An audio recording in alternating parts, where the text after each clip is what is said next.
बिस्मिल्लाहिर्रहमानिर्रहीम। अस्सलाम वालेकुम वीवर, हाज़िर हूँ एक नई वीडियो में एक न्यू रेमेडी के साथ। आज की इस वीडियो में हम जिक्र करेंगे अजवाइन का। ये एक मशहूर और मारूफ दुआ है जिससे पाकिस्तान और हिंदुस्तान का बच्चा बच्चा वाकिफ़ है। हर छोटे से छोटे गांव में भी हासिल हो जाती है। इसका हिंदी नाम असल में अनजवाइन था, यानी अन बामानी गल्ला और जवाइन बामानी खिलाने वाला, जिसका मतलब ये है कि ये दुआ गल्ला खिलाने वाली यानी गज़ा हज़म करने वाली है।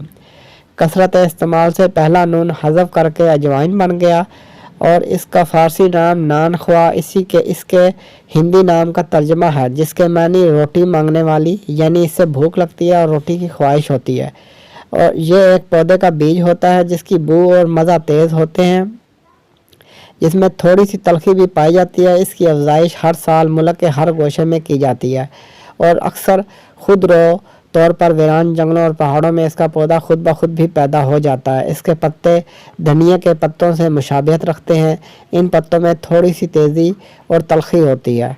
तबीयत के लिहाज से गर्म खुश्क होती है और मिकदार खुराक की बात की जाए तो 4 माशा से 7 माशा बल्कि 10 माशा तक भी दी जा सकती है।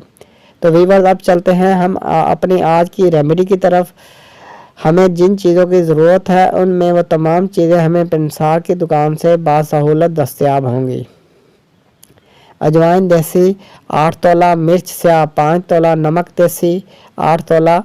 तीनों अज्जा को अच्छे तरीके से कूट कर सफूफ बना लें और अपने पास महफूज रखें। जुमला अमराद मैदा के लिए बहुत मुफीद है। अफारा और दर्द शिकम के लिए फ़ायदा बख्श है। बदहज़मी और नफ़ख शिकम को दूर करती है। मैदा को तक़वियत देती है। इसमें जोश व हरारत पैदा करके क़ुव्वत हाज़मा को बढ़ाती है। ग़ज़ा को बाखूबी हज़म करके जुज़्व बदन बनाती है। मतली और कैफ मौकूफ़ करती है। रिह की पैदाइश को रोकती है। अब तक के लिए इतना ही। मिलते हैं नेक्स्ट वीडियो में एक न्यू रेमेडी के साथ।